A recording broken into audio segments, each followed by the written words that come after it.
Hello guys, welcome and this is collective reading. Be open-minded, hindi halos lahat makaka-resonate. Piliin lamang.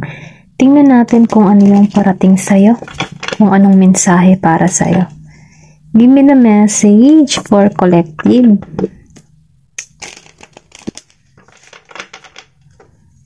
Okay, give me the message for collective. Meron ka ditong let your friends help you. Give me the message for collective, please. Gusto nitong makawala.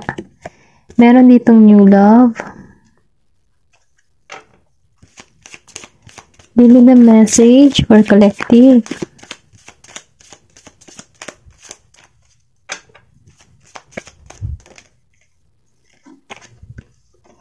Unrequited love. Nakikita ko dito, no? Merong bagong parating na pag-ibig sa'yo, okay? Nakikita ko dito na meron ditong unrequited love. Kumbaga, meron ditong yung isa na sobrang attraction at yung isa naman na hindi. Kumbaga, hindi balance, okay?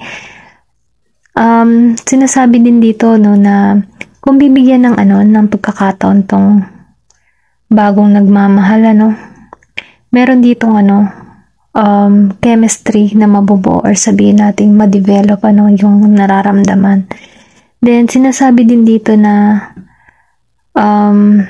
itong bagong pag-ibig na parating sa'yo ay magbibigay sa'yo ng panibagong damdamin, panibagong kilig. And then nakikita ko din dito na meron ditong romantic feelings na magaganap na may evolve, Kumbaga, tong person na to ay talagang romantiko, Kumbaga, susuyuin ka na ito. Then, nakikita ko din dito na, hayaan mo yung mga kaibigan mo, Tulungan ka. Kung ikaw man ay nalilito sa iyong sitwasyon, kung ikaw man ay naguguluhan kung anong hakbang na gagawin mo, subukan mong mag-share sa iyong kaibigan or sabihin natin sa pinakamatalik mong kaibigan na magaling magpayo, okay? Then, nakikita ko rin dito kasi na meron dito suporta sa ibang tao dito sa panibagong darating para sa'yo. Kasi nakikita ko rin dito na magkakaroon ka dito ng panibagong yugto sa iyong buhay pag-ibig. Kumbaga, magkakaroon ka dito ng iba, kilig, okay? Ibang nararamdaman. Kumbaga, yung namatay mong puso ay biglang kikiligin muli. Okay?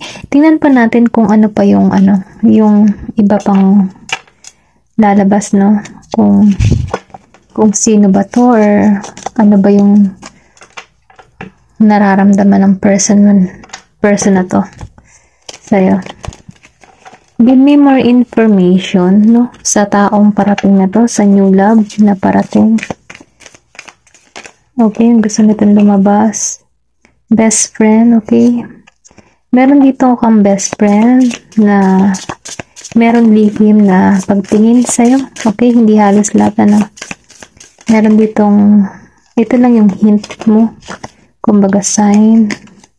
Meron ka din ditong psychic connection. Kumbaga, something iba yung nararamdaman kung nasa LDR situation or nasa malayo ka, Kumbaga, pinadadaanan ka nito ng binibigyan ka ng mensahe nito through psychic, Kumbaga, iniisip ka nito. Kumbaga, pinararamdam nito yung pagmamahal niya sa'yo.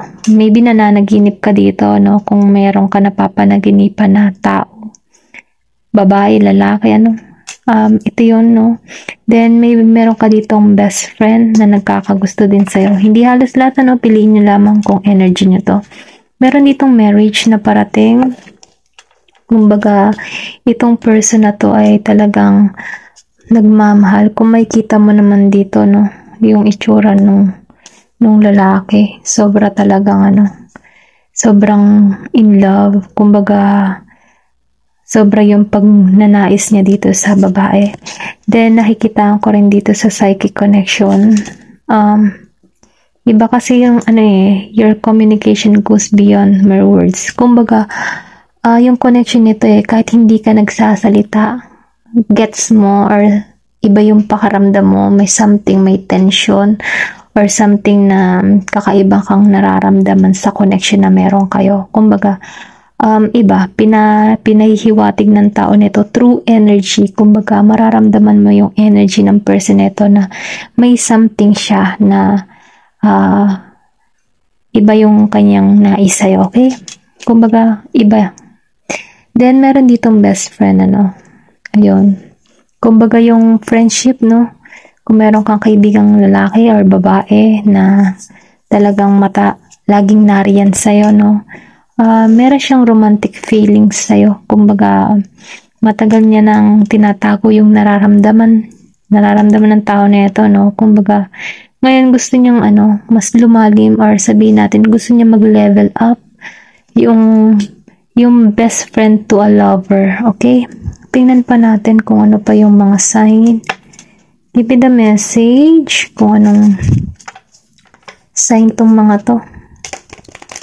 Yung mga parating na to.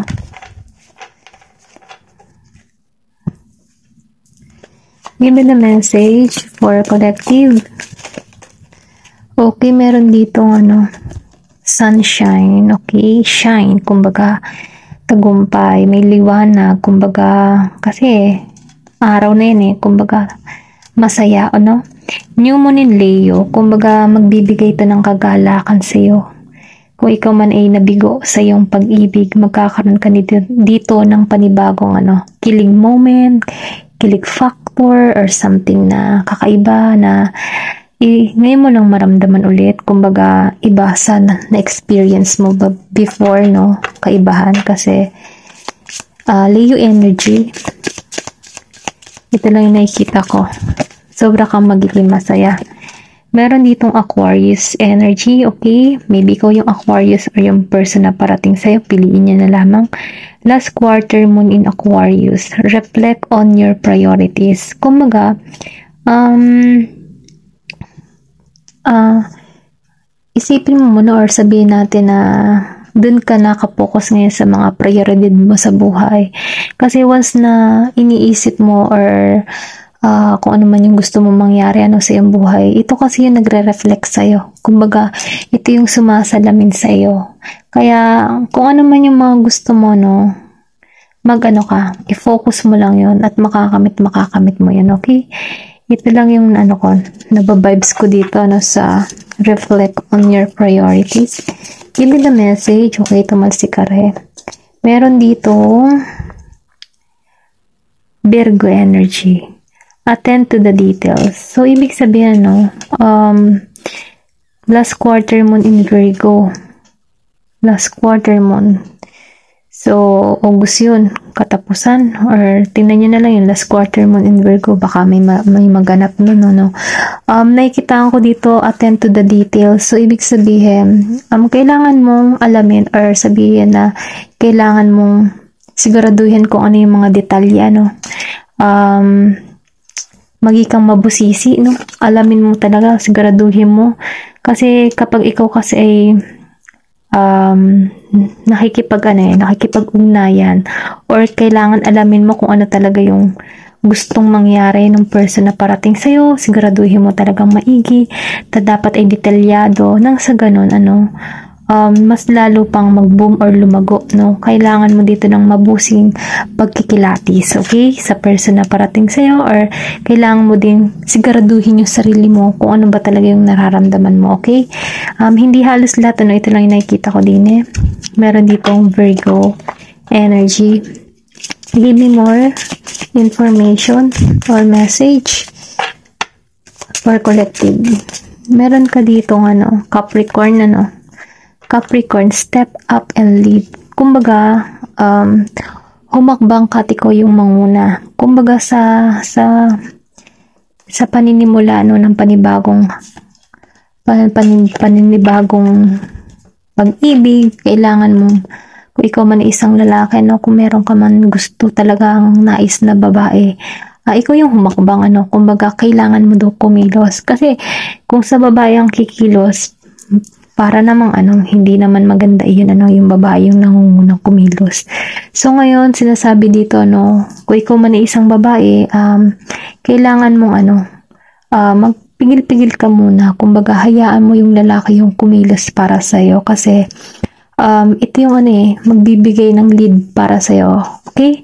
Kasi nakikita ko dito sa New Moon in Capricorn na or kung ikaw man ay nangangarap simulan mo na at manguna ka sa mga pangarap mo. Depende sa sitwasyon Kasi para sa akin, this is step up and lead. Kumbaga, dapat yung lalaki ang mauna dito or manguna Kasi kung manliligaw, 'di ba, lalaki muna bago yung babae. Pero syempre sa panahon ngayon baliktad na So, kayo na lang bahala dito. Kumbaga, ito lang yung ko.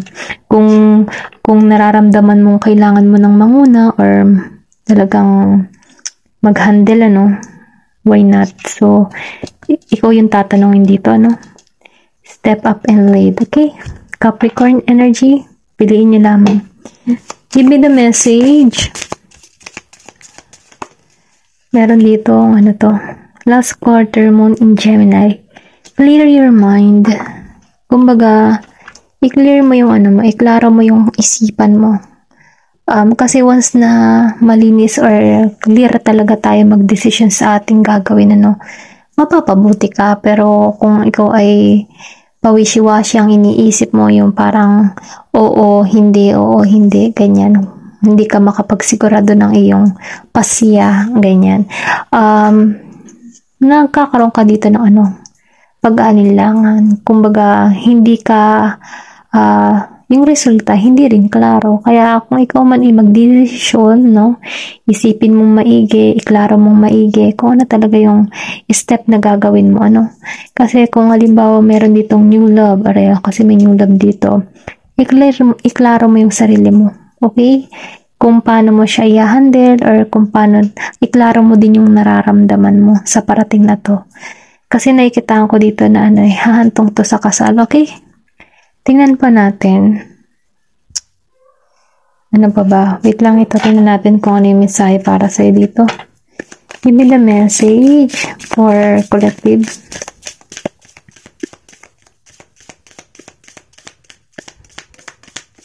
Ayaw niya mamigay. Ayan.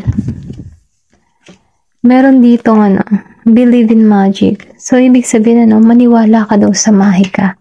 Kasi minsan, kapag tayo ay naniniwala na may milagrong mangyayari sa atin, ito yung parating kung ano man talaga yung gusto mo, Kasi, open your eyes and see the magic that all around in nature.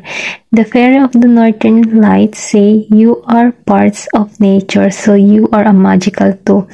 So, kaya maniwala ka sa magic kasi lahat tayo ng humihinga ay may spirit or something na kumbaga lahat tayo kalikasan, lahat yan merong something na mahika, okay? Kaya, mas mainam kung siguraduhin mo kung ano talaga yung gugustuhin mo, Kasi, once naniwala ka na makakamit mo yung gusto mong mangyari or gusto mong pag-ibig or gusto mong career, love, or ano pa man, ito yung mangyayari at magaganap sa'yo. Basta't mabuting intensyon, okay? Yung mabuti. Pero, once na masama kasi yung intensyon, meron yung kaakibat na hindi rin maganda. Kaya, mas mainam kung ikaw man ay mananalangin or mag-iisip ng kung ano-ano man, isipin mo yung yung kalugod-lugod at maganda at maayos na manifestation nang sa ganun ay mas mainam yung parating sa'yo. Okay? Ito lang yung masasabi ko, believe in magic, believe in yourself, at believe in God. Dahil ito ay magaganap sa'yo kung maniniwala ka at isipin mo kung ano talaga yung gusto mo mangyari sa buhay mo. Okay? Thank you for watching, and love and peace.